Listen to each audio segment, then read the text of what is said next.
Hello, my name is Andrew Bukowitz, and this is my lab video for Physics 2022-12 at Georgia Tech Lab 4, Circuits.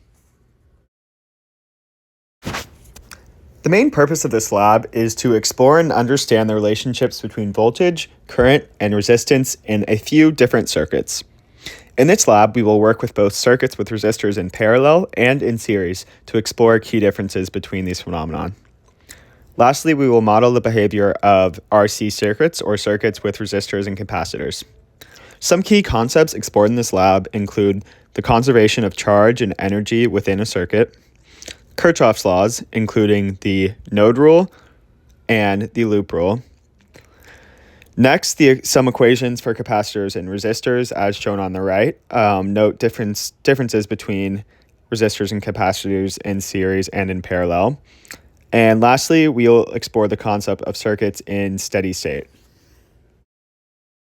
Here's a brief overview of the model used in this experiment. So in this experiment, we will use a computer program to model a few different circuits. The system is the circuit in question being studied. The surroundings are everything outside of the circuit. And a few assumptions for this circuit are that the resistance of the ammeter, which is used to measure current, is negligible, and that the resistance of the wires in the circuit are also negligible. Here's an overview of the main results of our experiment. First, since our model is computer generated and the circuits we use are ideal, the results for each step match exactly what is predicted in the equations we have. Secondly, current chooses the path of least resistance, and RC circuits charge capacitors. In part 1 of the experiment, we model a circuit with two 1.5 volt batteries, two resistors in series, and two ammeters. Our main prediction is that I1 is equal to I2. Our total resistance in the system is 147 ohms, and our current is 0.02 amps. The potential difference when one ammeter is replaced with a voltmeter is 3, and the current is 0. And this is because the circuit is open, which means that there is no current, and the potential difference remains constant. Once we connect the circuit for part 1, we are able to obtain a couple of different measurements for potential difference.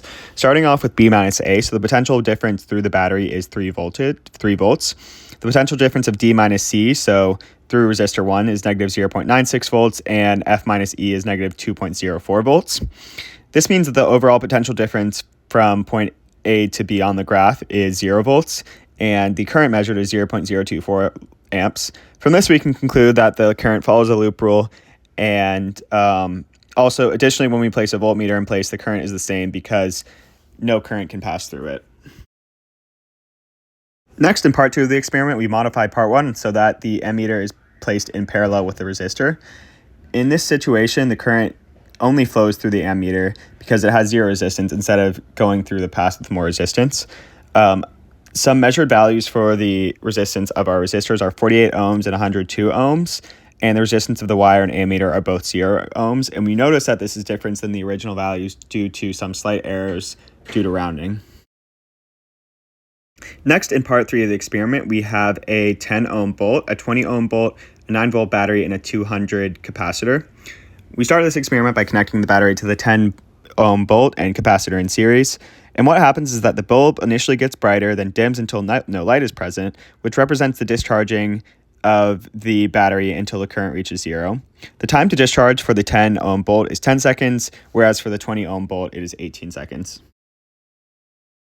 After completing part 3 of the experiment, we modeled the natural log of voltage over time, which gives us a linear graph as shown in the bottom corner. From this graph, we are able to obtain a predicted RC of approximately 6 seconds, which is equal to our calculated RC of 6 seconds. The few potential sources of error in this lab include rounding differences between the ammeter, voltmeter, and human calculations as shown earlier in the experiment, and additionally human timing error. Finally, we will close our lab with a few discussion questions. The first question asks if we were doing this lab in real life and used an actual ammeter, what would happen?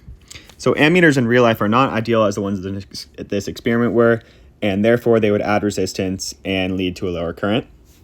Secondly, we are asked what if we were to do this lab in real life and use a real battery to charge a real capacitor. And if there were no resistor in the current, the battery would charge the capacitor instantaneously, except there would be some delay because we must also factor in the wire's resistance in real life. Thank you for watching and have a great day.